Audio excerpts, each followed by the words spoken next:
Hoxe imos a falar da alimentación dos ruminantes.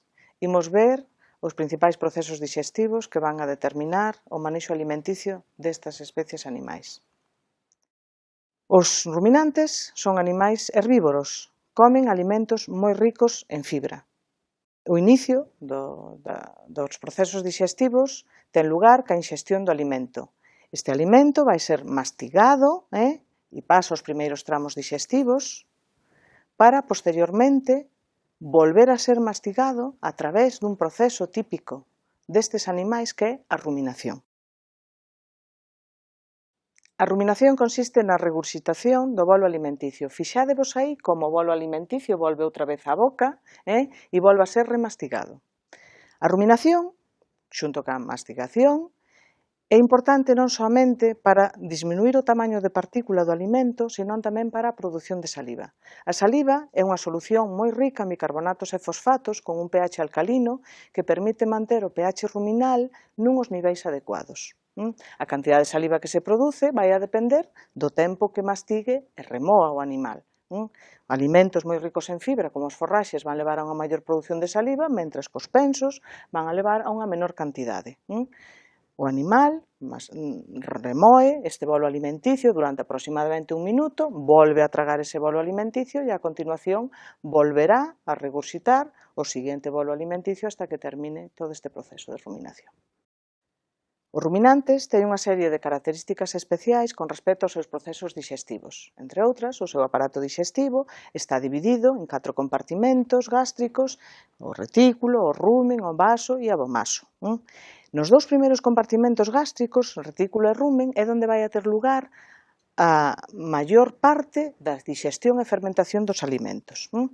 Estes dous compartimentos, retículo e rumen, van a dixerir e fermentar os alimentos gracias a unha serie de secuencias coordinadas de contraccións que van a facer que se mezcle o contenido dos alimentos, que van a facer que se eliminen os gases que se producen durante a fermentación e que tamén van a axudar a volver a regurgitar o bolo alimenticio. Vemos aquí unhas contraccións primarias nas que se mezcla o contenido ruminal, a continuación unhas contraccións secundarias responsables da eliminación dos gases a través do eructo, e tamén hai unhas contraccións últimas responsables da eliminación da regurgitación dese bolo alimenticio.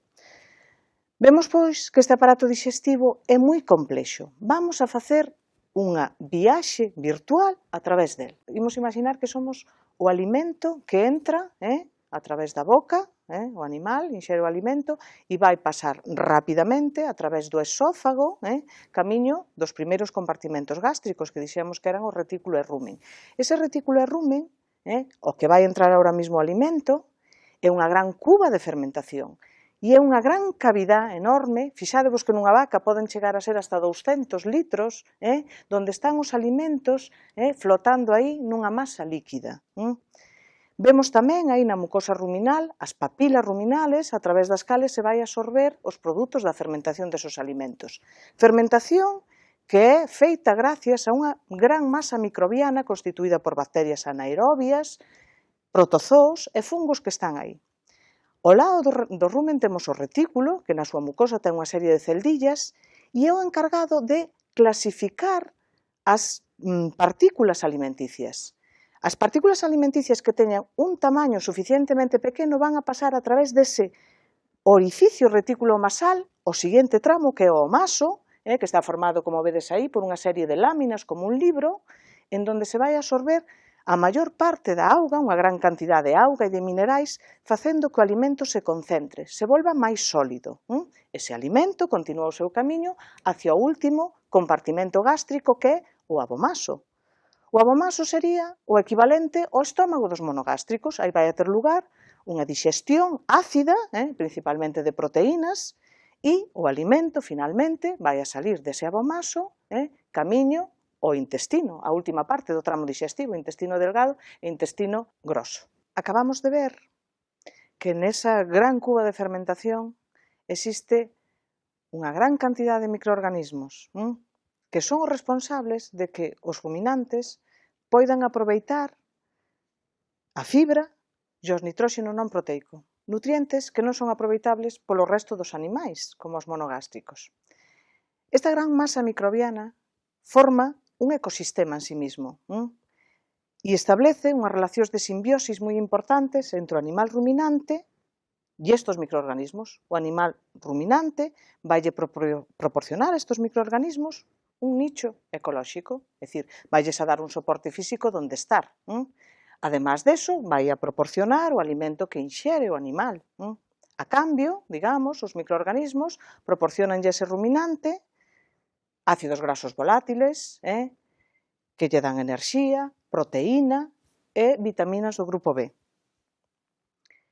Esas relacións que existen entre os microorganismos, entre eles mesmos e entre o animal ruminante, están nun equilibrio moi inestable. Calquer cambio, calquer alteración que provoquemos na alimentación, na ración, pode provocar graves consecuencias no animal. Por eso se dice que alimentar un ruminante é alimentar a súa flora ruminal. Esa flora ruminal da que falamos está constituída principalmente por bacterias anaeróbicas que teñen unha concentración moi alta. Pois fixádevos, entre 100 millóns e 100.000 millóns por mililitro. É dicir, se nosotros puidéramos coller esos entes microscópicos, aislalos e secalos, chegarían a pesar 2 kilos. Todos os bacterias que hai nun rumen dunha vaca de 600 kilos que produce 25 kilos de leite. Hai unha gran variedade de especies, se atoparon hasta 200 especies diferentes. 30 desas especies son autóctonas, é dicir, só existen no rumen dos ruminantes. Ademais das bacterias anaerobias, nos encontramos tamén con protozoos, sobre todo ciliados, cunha concentración menor, aínda que como o seu tamaño é un pouco maior, digamos que a masa que forman os protozoos é similar á das bacterias. E tamén nos atopamos fungos. Os fungos teñen un papel moi importante e é que mediante as hifas das esporas xerminadas van a romper as partículas de alimento facilitando a entrada dos enzimas do resto dos microorganismos. Dixemos que grazas a estes microorganismos son capaces de dixerir a fibra e aproveitar o nitróxeno non proteico. Imos ver como ten lugar estes procesos dixestivos. Imos empezar ca dixestión dos carbohidratos. Recordade que temos dous tipos de carbohidratos. Os carbohidratos dixestibles, representados polos azúcares e amidón, que son capaces de ser asimilados por todas as especies animais, e temos os carbohidratos non dixestibles, que constituyen a parede celular vegetal, o que é a fibra, o que denominamos fibra. Ben, estes carbohidratos van a ser hidrolizados nun primeiro momento polos microorganismos ruminales, dando lugar á produción de azúcares simples, os cales van a ser fermentados hasta ácidos graxos volátiles, producindo nesa transformación, nesa fermentación, enerxía que é aproveitada polos microorganismos ruminales e unha serie de gases, como o metano, o CO2, que van a ser expulsados do rumen a través desas contraccións que vimos a través do eruto. Ben, estes ácidos graxos volátiles, que son o acético, o butírico e o propiónico, van a ser a principal fonte de enerxía dos animais ruminantes, a diferencia dos monogástricos, en donde a principal fonte enerxética é a glicosa. Pero é que, ademais de ser fonte enerxética, van a ser os precursores, no caso do acético e do butírico, dos ácidos graxos que se forman e que van a determinar factores tan importantes na produción animal como é os niveis de grasa en leite. Pola súa parte, o propiónico, ademais de fonte enerxético, vai a ser o precursor da síntesis de glicosa, feito moi importante nestes animais que non absorben glicosa case a nivel intestinal. Esa glicosa, a súa vez, vai a determinar a síntesis de lactosa que nos marcará a cantidade de leite que produce unha vaca, por exemplo, ou os niveis de proteína que ten esa leite. Ben, estes carbohidratos son fermentados por unha multitud de bacterias. Vimos que temos hasta 200 especies diferentes que se van a clasificar según o sustrato que fermenten ou según o produto que se produzca ao final desa fermentación.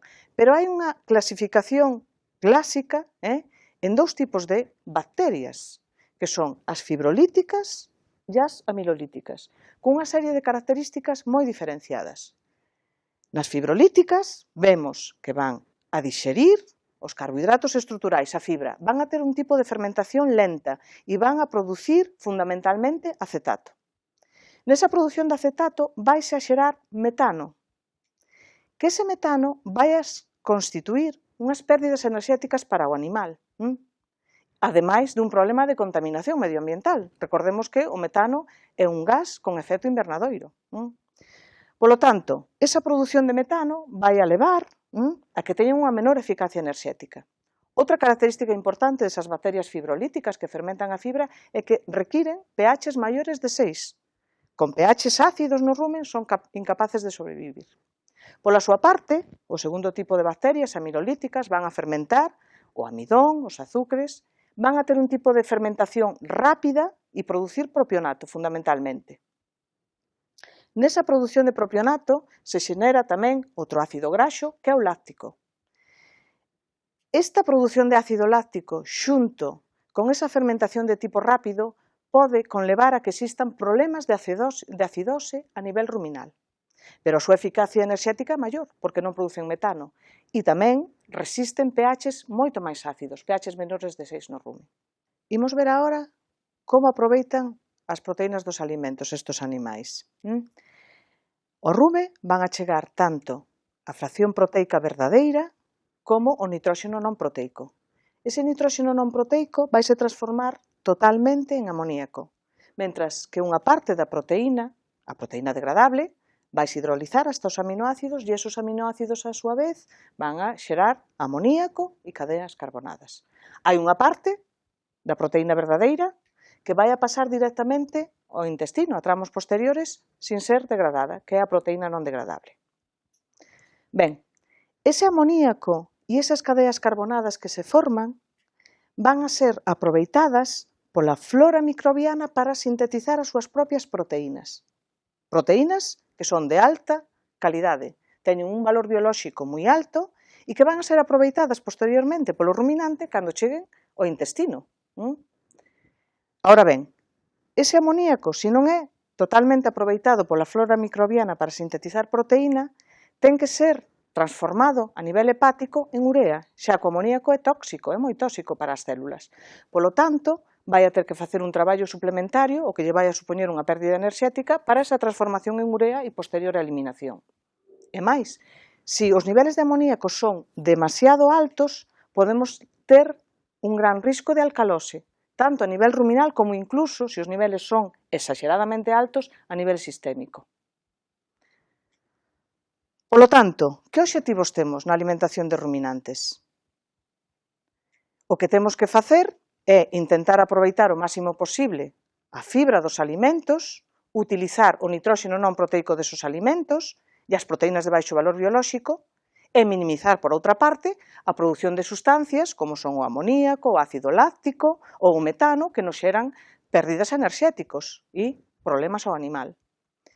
O que temos que facer é manter un bon funcionamento ruminal e iso se consigue dando unhas achegas adecuadas de amidón, de fibra, de proteína, evitando os cambios bruscos na alimentación dos animais para evitar esas disbiosis ruminal. Realmente a imaxe que quero que vos quedéis con ela é ese aparato digestivo dun ruminante como unha gran caldeira. O rumen como unha cuba de fermentación que está aí a alta temperatura, a alta presión, chup, chup, chup, funcionando. Que pasa se hai unha pequena alteración nesa cuba de fermentación? Que todo o aparato digestivo non funciona. Polo tanto, alimentar o ruminante é alimentar esa cuba de fermentación, esa flora ruminal.